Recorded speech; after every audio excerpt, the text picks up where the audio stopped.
Hello everyone and welcome back to the Official Lost Video Podcast hosted by ABC.com. Well, unfortunately this is our last video podcast of the season, but it's a good one.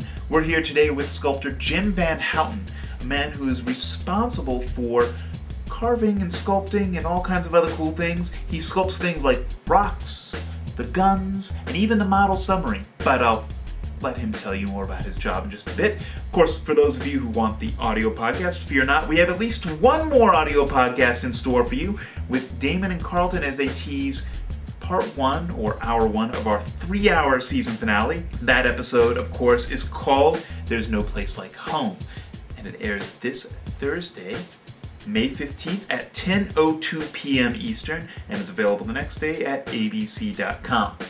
In the meantime, here now is Jim Van Houten.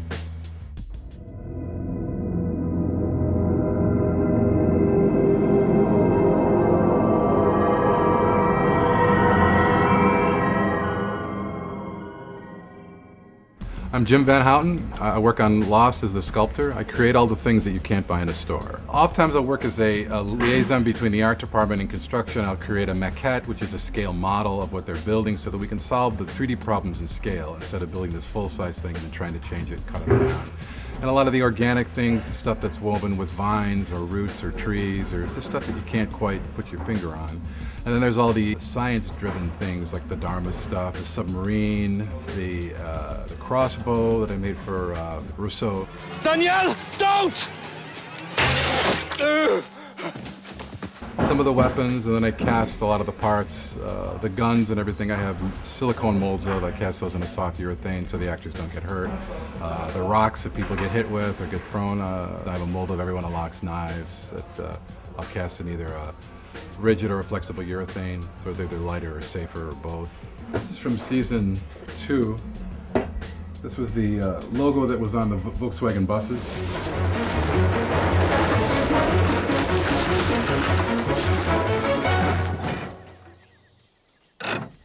This is a hard plastic, and these little letters are 15-pound urethane, and that's fastened to this. And then I'll build a dam around here and pour in the silicone. It's a liquid when you start, and then after about 3 hours, it cures into this rubbery form.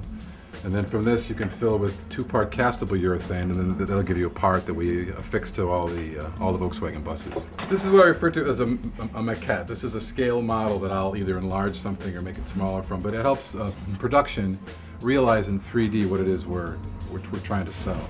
Originally this was a 6-toed foot, but it just looked like a foot with a bunch of toes. You couldn't tell that it had too many, so then we pulled it down to a 4-toed foot. I don't know what is more disquieting. The fact that the rest of the statue is missing, or that it has 4 toes. I carved this about 6 foot tall, and then through the magic of computers and the comp shot, it would look like it was about 25 or 30 feet tall. This is a map to the temple. It's a sanctuary. It may be the last safe place on this island.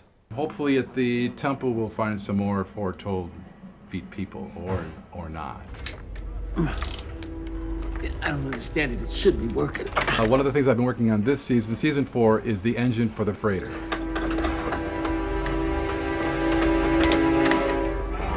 Can I help you? Welcome to the engine room. These are our twin 24-cylinder Ellison-Royce marine engines. They're diesel powered. They run off of a glow plug, which you see up here. This is the cylinder head and the intake manifold where the fuel is blending goes in here, but actually this is all foam. This is a 1-pound urethane foam that we sculpted to look like an intake manifold.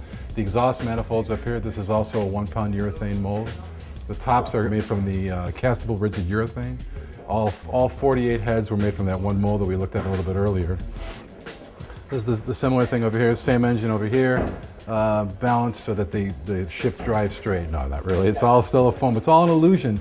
But what makes this work so well is, again, the people from Set Decorations, which brought in these cables and these sprinkler heads and these other little lines to sell this as a real engine, a real working engine. And again, the paint that has worked so well to make this look like it's an old corroded engine that's working in an actual ship. What's fun about our job is that there's reality and there's theatrical reality. So we get to show the audience what an engine would look like if it was 24-cylinder on a car. You know, it doesn't really work, but it looks like it works.